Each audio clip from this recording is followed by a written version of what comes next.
오늘 하루도 주님과 함께 동행하는 삶이 되시기를 바랍니다. 우리가 삶을 살아가면서 많은 문제를 만나죠. 이 문제를 만날 때 이 문제의 원인이 무엇일까? 이걸 찾아야, 그리고 그 문제를, 그 근원적인 문제를 해결해 놓아야 그 다음에 우리가 그 문제가 해결돼도 또다시 일어나지 않습니다. 근원적인 문제를 해결하지 아니하고 앞에 있는 문제만, 내 눈에 보이는 현상의 문제만 해결한다면 그 문제는 또다시 일어날 겁니다. 그래서 그 문제가 계속 반복되는 거죠. 그래서 이 사람이 이렇게 생각합니다. 왜 나는 이 삶이 계속 반복되지? 근원적인 문제가 해결되지 않았기 때문에 그렇죠. 이것을 밑 빠진 독에 물 붓기라고 얘기하죠. 밑 빠진 독에다가 아무리 물을 채워놔도요, 처음에는 차는 듯 하지만 다시 물이 다 빠져버립니다. 그래서 그 사람이 이렇게 생각하는 거죠. 왜 내 독에는 물이 차지 않아? 나는 열심히 수고했어요. 그런데 여전히 비어 있는 거예요. 왜? 밑이 빠져 있으니까 그렇죠.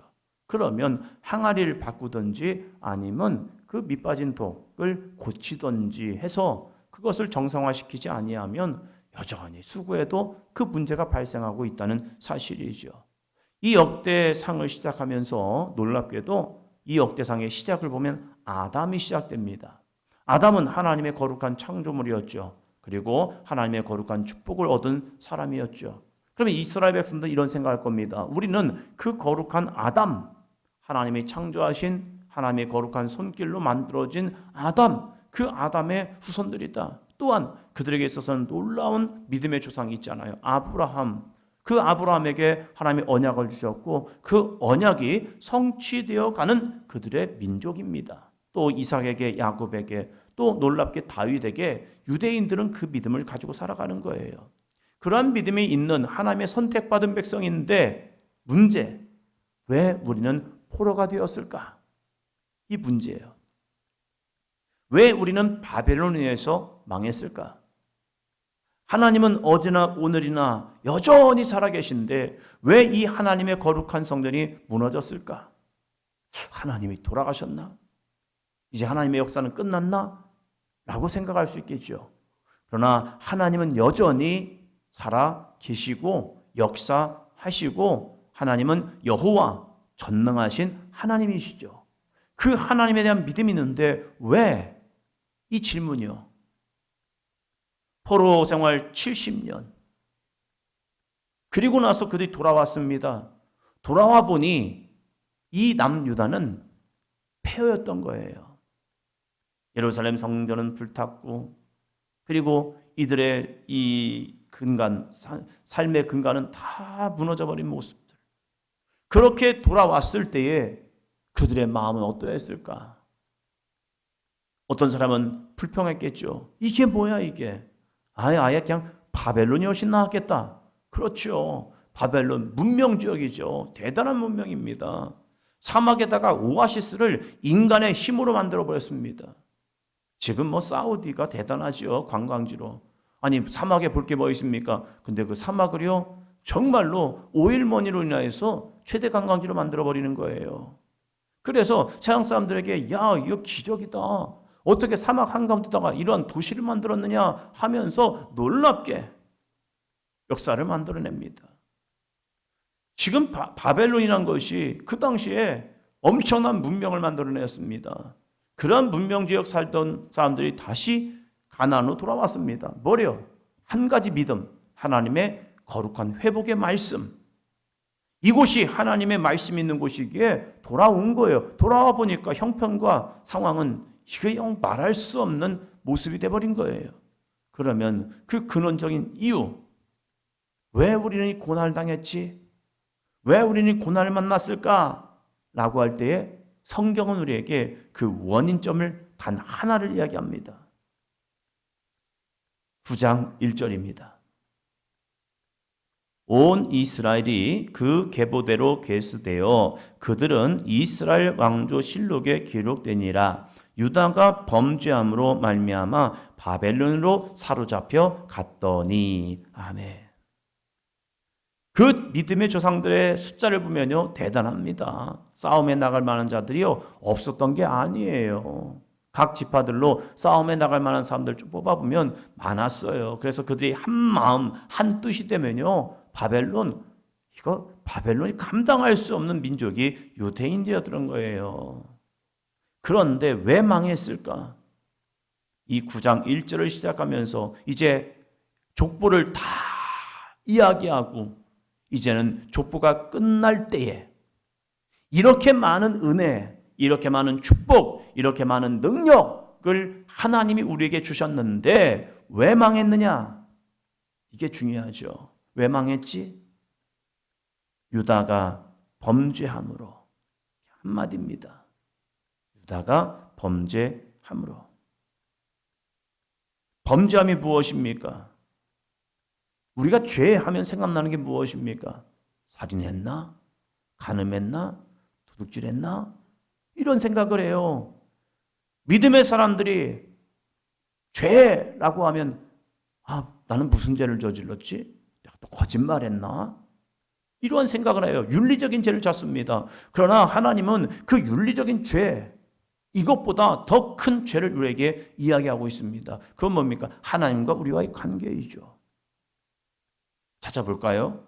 시편 50편 22절. 시편 50편 22절. 시편의 저자는요, 우리에게 죄가 무엇이냐? 아담이 범죄한 이유가 무엇이고, 아브람, 다윗, 수많은 믿음의 사람들이 범죄한 게 무엇이야? 라고 할 때에 죄의 근원, 죄의 문제, 죄가 왜 발생하지? 이걸 얘기합니다. 50편 22절. 같이 읽습니다. 하나님을 잊어버린 너희여, 이제 이를 생각하라. 그렇지 아니하면 내가 너희를 찢으리니 건질 자 없으리라. 하나님을 잊어버린 너희여. 하나님을 잊어버리는 것, 하나님의 말씀을 잊어버리는 것, 하나님이 여기 계십니다 라고 잊어버리는 것. 아담이 범죄하는 모습을 보면요, 하나님이 우리를 안 보고 계셔 라고 착각하는 거죠. 왜? 내 눈에 안 보이기 때문에. 하나님의 말씀이 오늘 이 시간 나에게 들려지지 않고 사단의 유혹이 내 귀에 들려지니까, 뱀의 유혹이 들려지니까 하나님 안 계신가? 그러니까 선악과를 따먹는 거죠. 아이들이 장난치고 막 문제를 일으키고 하는 이유가 무엇입니까? 엄마에게 거짓말하는 이유가 무엇입니까?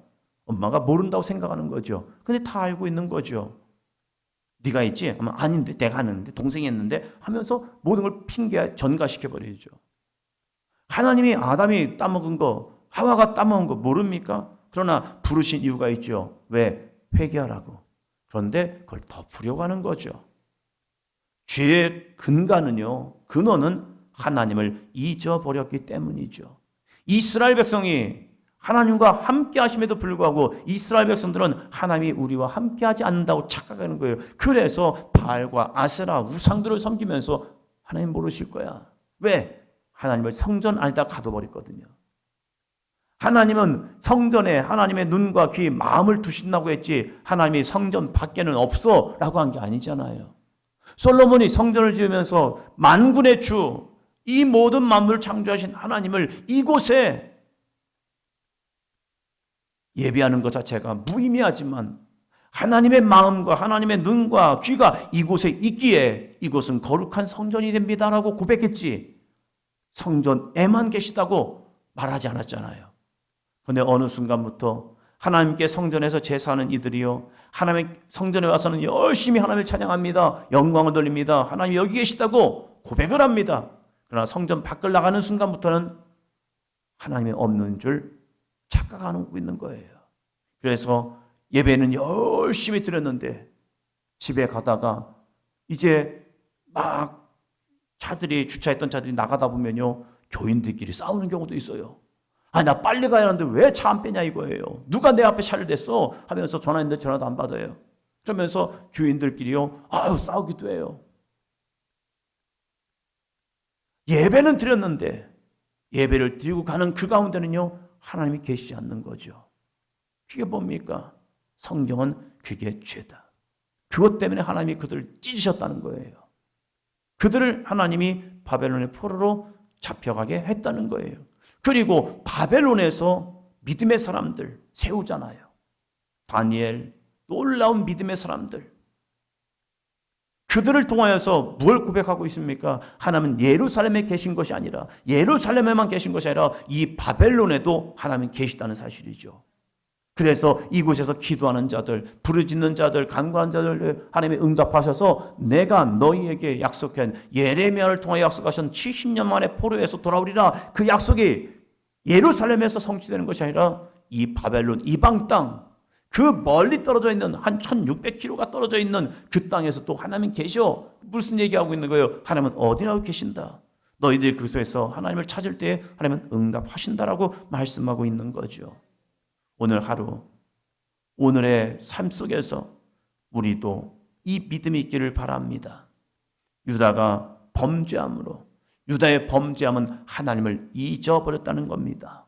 오늘 이 새벽의 시간만 하나님, 내가 하나님을 찾았어요, 하나님을 만났어요, 하나님과 동행했어요, 하나님의 음성을 들었어요 라고 끝나는 것이 아니라 이 성전 밖을 나가는 순간부터도 주님과 함께 동행할 수 있는 믿음의 삶이 되시기를 축원합니다.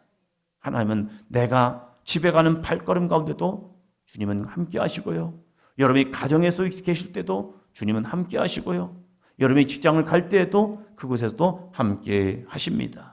그렇다면 오늘 우린 이런 고백을 하였으면 좋겠어요. 한번 따라합니다. 하나님이 여기 계십니다. 그 여기가 어디예요? 내가 일하는 장소이죠. 내가 세상에서 누군가를 만나는 그 장소이죠. 내가 오늘도 나가는 그 발걸음 가운데 하나님은 여기 계십니다. 두 번째, 한번 따라, 나와 함께 하십니다. 나와 함께 하셔요. 하나님이 저와 여러분과 함께하는 오늘 한날의 삶이 될 줄로 믿습니다. 이게 주님과의 동행이죠. 교회만 왔다 갔다고 주님과의 동행이 아니죠. 늘 주님을 인정하는 거죠. 하나님이 여기 계십니다. 하나님이 나와 함께 하십니다. 이 믿음이요, 이 믿음을 가질 때에 우리는 죄를 이기고 사단 마귀를 이기고 믿는 자의 거룩한 표적과 이적이 나타나는 거룩한 삶이 될 줄로 믿습니다.